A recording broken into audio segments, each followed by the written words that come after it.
How is it possible for a modern government to mistakenly send billions of taxpayer dollars to deceased individuals, only for those checks to be cashed by fraudsters?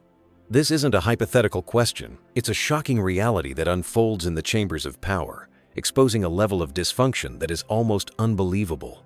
In a high-stakes hearing, one senator confronts a top administration official, peeling back the layers of bureaucratic failure, one pointed question at a time.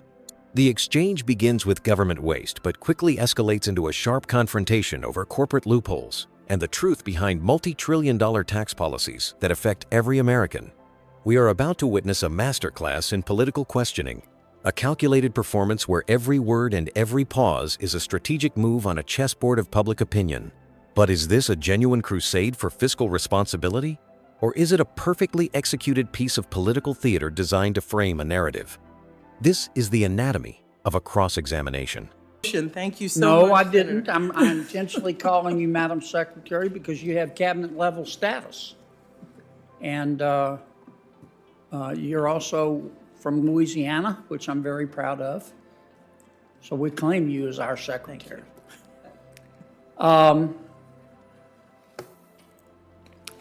Does it embarrass you? And I know it must because it embarrasses me. This is not a loaded question. That the federal government continues, as we have for a while, to send money to dead people. And they cash the checks. You and I have talked about this a couple of years ago, and of course, we should not. That should not be happening.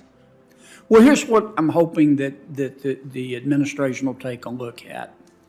During the stimulus period, when we were trying to keep our society on its feet, we sent out checks to $1.4 billion worth of checks to dead people, and they were cashed, obviously fraud. And as best I can tell, we don't know for sure, but we send out between $1 and $2 billion of checks a year continuously to dead people. And they're cashed, obviously fraud. We passed a bill that said Social Security, which gets the information about who's alive and who's dead from the states, has got to talk to the Department of Treasury to make sure that its do not pay list includes people who are dead. It was a shame we had to pass a bill to implement common sense, but nonetheless, we did it. But in order to get the bill passed, I had to make some compromises. I can't imagine anybody would be against it. We're going to start doing that on December 23rd of this year, but it's only for 3 years. And the Government Accounting Office says we ought to make it permanent. And I'm going to try to make it permanent. And I really wish, I'm not going to ask you today because I know you have to talk to the president, but if you could talk to the president and try to get a commitment to let's pass that. I will. One of the things that was shocking to me is Treasury in the last administration and this list from Social Security had to develop an MOU to even share this database, and you would think it would be easy to do that. So I support you. I'd also ask you to work with us. We have a fraud proposal in the budget that make sure IGs have what they need, make sure we go after fraud in the UI system, where we saw transnational crime syndicates, frankly, take advantage of the system. So I'd love to work with you on that as well. Yeah. Another area I'm hoping the administration will look at, we're spending a lot of money to send pharmaceutical drugs to certain hospitals at really, really low prices. The idea being, of course, that those hospitals will pass that savings on to people who are less fortunate economically than you and me. Mm-hmm. There's just one problem. There's no requirement that the hospitals do that. And some of those hospitals, I think it's called the 340B program. Some of those hospitals are going, thank you very much, federal government, for giving me these cheap drugs, and they're turning around because dollars are fungible and basically selling those drugs for a profit to paying patients. And we're spending billions on this. It makes no sense, Madam Secretary. I really wish y'all would take a look at that. Happy to. We just had a long discussion about healthcare costs, and I'm happy to work with you and your office on this and bring in HHS and CMS to the conversation. Okay. My last question, I noticed, I listened to one of the president's press conferences, and he said,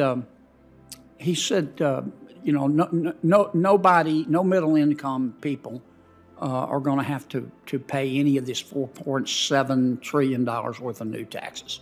Is that really accurate? I mean, isn't the administration proposing in its budget to roll back some of the provisions, many of the provisions of the 2017 Tax Cuts and Jobs Act? No, sir. So you're not arguing that we should roll them back? We are very clearly in the budget state that the president would support extending those tax cuts for those making under $400,000. Now, he does believe we should pay for those. But he's proposing to roll back tax cuts for people who are making less than $400,000, isn't he? No, sir. I think he's saying the Trump tax cuts, as we call them, expire in 2025. So the 24 budget does not. Some of them expire sooner. Some of them expire sooner, like the R&D tax credit. And I know there are various proposals in the Senate to extend those. But on individual taxes, the president in black and white says he would support extending those. He would not support raising taxes on anyone under $400,000, but he thinks those over $400,000, ensuring that those are rolled back to pay for lower income, those under $400,000 should be on the table. So we can do that in a fiscally responsible way. I agree that's what he said. I just don't think that's what his budget does. Thank you, Madam Secretary. Thank you. Thank you. Senator John Kennedy's performance in this hearing is a clinical demonstration of strategic political communication, where a carefully crafted persona is wielded as a weapon to control the narrative. His approach is not merely to ask questions, but to construct a story for the public, piece by piece, with his witness as an unwilling co-star. His entire line of questioning is built upon a foundation of common sense, a powerful tool that contrasts sharply with the perceived complexity and inefficiency of the federal government. He begins his assault not with a complex policy debate, but with an issue that is viscerally absurd and universally indefensible: the government sending billions of dollars to dead people. This is a strategic masterstroke. It forces the secretary into immediate agreement, establishing Kennedy as the voice of reason and positioning the administration on the defensive from the very first substantive exchange. He reinforces this with hard numbers, citing $1.4 billion worth of checks during the stimulus period and an ongoing leakage of between $1 and $2 billion a year. By securing this early victory on a point of obvious government failure, he builds a platform of credibility from which to launch his subsequent, more nuanced attacks.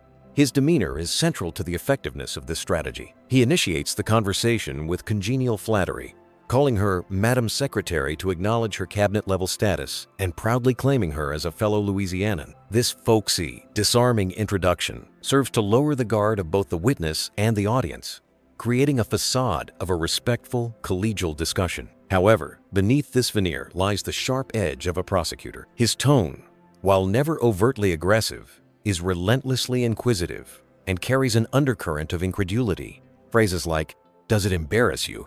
And I know it must because it embarrasses me," are not genuine inquiries into her feelings. They are rhetorical devices designed to align himself with the taxpayer against the faceless bureaucracy she represents. He simplifies complex issues into easily digestible moral failings, as seen in his description of the 340B drug program. He paints a stark picture of hospitals receiving really low prices on drugs, only to turn around and sell them for a profit to paying patients. This framing requires no policy expertise to understand. It's a simple story of greed, and it's devastatingly effective. The true test of his strategy comes during the confrontation over the 2017 Tax Cuts and Jobs Act. Here, the secretary pushes back firmly, repeatedly denying his assertion that the administration is proposing to roll back tax cuts for those earning under $400,000. When she says, "No, sir," Kennedy does not relent. Instead of accepting her answer, he immediately retorts, "I think he is," transforming the exchange from an inquiry into a direct contradiction. He demonstrates remarkable agility in controlling the narrative. When the secretary correctly clarifies that the president wishes to extend those tax cuts, Kennedy deftly ignores the clarification and closes his line of questioning with a final, dismissive statement. I just don't think that's what his budget does. He effectively gets the last word, leaving his accusation to linger in the air, regardless of the evidence presented against it. He successfully frames the administration's nuanced position as a simple act of raising taxes on the middle class, a narrative he knows will resonate politically. Throughout the exchange, he demonstrates an unwillingness to let the witness steer the conversation. He dictates the topics, sets the pace, and concludes each segment on his own terms before the secretary can fully mount a defense. In conclusion, Senator Kennedy's examination was a calculated and powerful narrative assault disguised as a simple Q&A. He masterfully fused a relatable, common-sense persona with a prosecutor's structured logic and relentless control of the conversation's flow.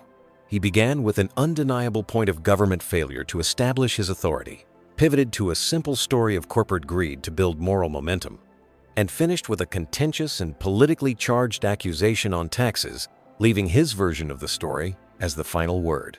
So, was it a quest for accountability or political theater? The analysis reveals it was a powerful fusion of both, where the techniques of theater were employed in the service of a political argument, aiming to shape public perception far more than to uncover new information. It was a strategic performance, and in the arena of public opinion, it was undeniably effective. What do you think of this strategy? Let us know your thoughts in the comments below, and don't forget to like and subscribe for more in-depth analysis.